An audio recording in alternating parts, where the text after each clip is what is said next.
വേദനിക്കുന്ന ഒരു അനുഭവം വായിക്കാനിടയായി. അമ്മ കുറെ അധ്വാനിച്ചാണ് മകനെ വളർത്തുന്നത്. അമ്മയുടെ ഒരു കണ്ണിന് കാഴ്ചശക്തി ഉണ്ടായിരുന്നില്ല. ചെറുപ്പത്തിൽ അവനത് കുഴപ്പമായിരുന്നില്ല. വലുതായി കഴിഞ്ഞപ്പോൾ കൂട്ടുകാരുടെ മുമ്പിൽ അമ്മയെ കാണിക്കാൻ നാണക്കേടായി. അവൻ അമ്മയെ കൊണ്ടുപോകാറില്ല. അമ്മയ്ക്കിതറിയാം. അമ്മ ഉള്ളിൽ എല്ലാ വിഷമവും ഒതുക്കി വെച്ച് വലുതായി നല്ല ജോലി കിട്ടി. അവന്റെ വിവാഹം കഴിഞ്ഞ് അവൻ ദൂരദേശത്തേക്ക് പോയി.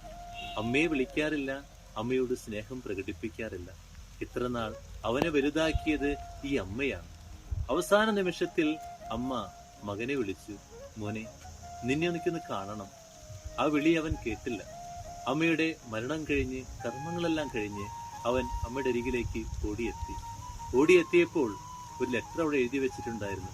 ലെറ്റർ എങ്ങനെയായിരുന്നു: ഒരു അപകടത്തിൽ നിന്റെ കണ്ണ് നഷ്ടപ്പെട്ടപ്പോൾ ഞാൻ എന്റെ കണ്ണ് നിനക്ക് നൽകിയതാണ്.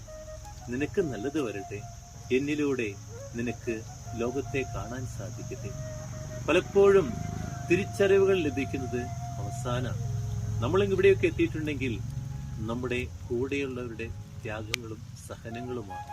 അവരെ മറക്കാതിരിക്കാം, പൊന്നുപോലെ അവരെ സ്നേഹിക്കാം. ദൈവം അനുഗ്രഹിക്കട്ടെ.